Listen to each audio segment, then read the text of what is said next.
And now we begin the long wait until November. Might do the Alien movies next. Predator: Killer of Killers is a brand new 2025 film. It's the newest entry into the Predator franchise and the first of two Predator movies we're getting this year. It was directed by Dan Trachtenberg and Joshua Hwasong, and it stars Rick Gonzalez, Lindsay Levanchi, and Louis Ozawa. And I was very excited for this movie. As you could tell, I reviewed all the previous Predator movies except for the AVP movies, which I will review when we review the Alien movies here. Regardless, I'm a big Predator fan. There is only one Predator movie I don't like, and I will never understand the following it has. But Dan Trachtenberg is easily the best thing to happen to this franchise in years.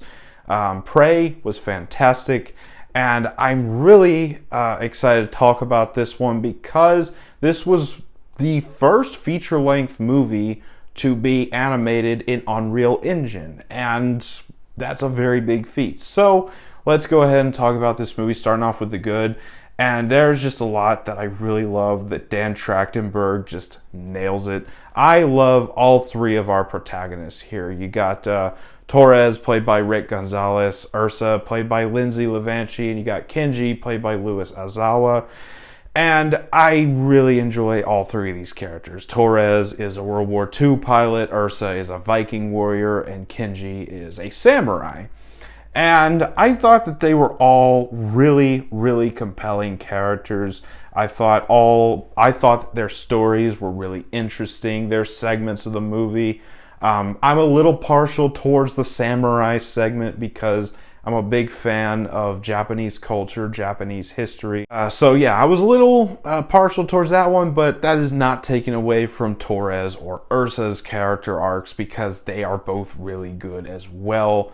I really enjoy how they brought all three of them together in the third act to work together. Really enjoyed that. The animation is fantastic. I really enjoy what they did here.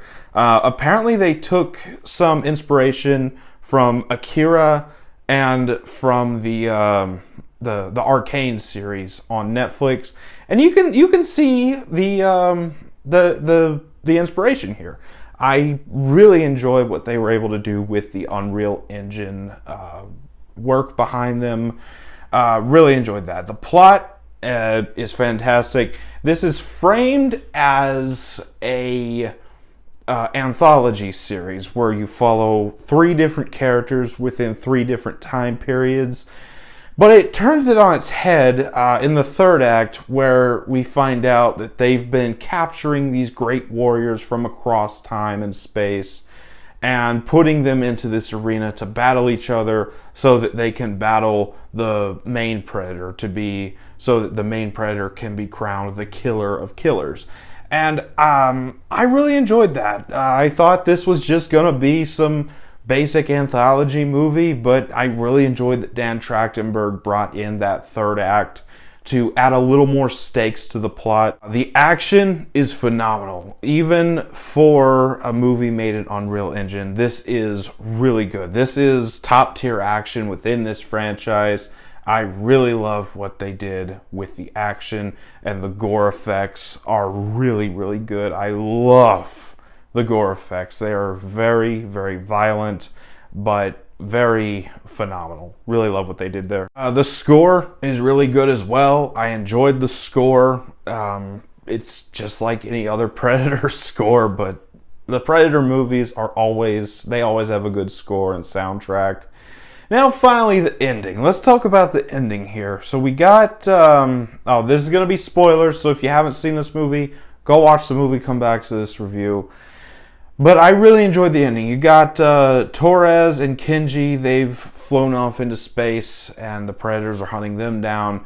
But Ursa stays behind on the Predator's world, and she gets put into cryogenic stasis.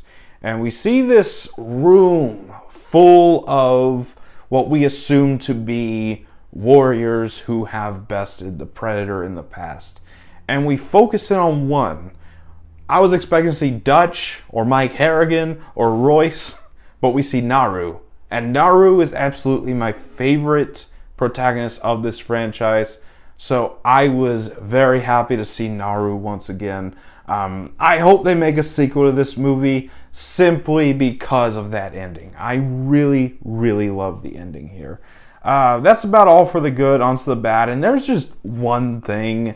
And honestly, it's not even that serious, but the runtime of this movie, it's under an hour and a half. I kind of wanted more once this movie ended, but that's about it. On to the final thoughts. This is another win for this franchise. Like I said, Dan Trachtenberg is absolutely the best thing to ever happen to this franchise. I'm very excited for Badlands in November, and I really hope this one gets a sequel as well. Predator Killer of Killers is a fantastic entry into the Predator franchise. I love it. I hope it gets a sequel, and I'm going to give it a 9 out of 10.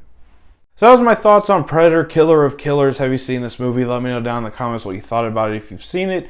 And as always, if you enjoyed this video, don't forget to like, comment, subscribe, and I'll see you all next time.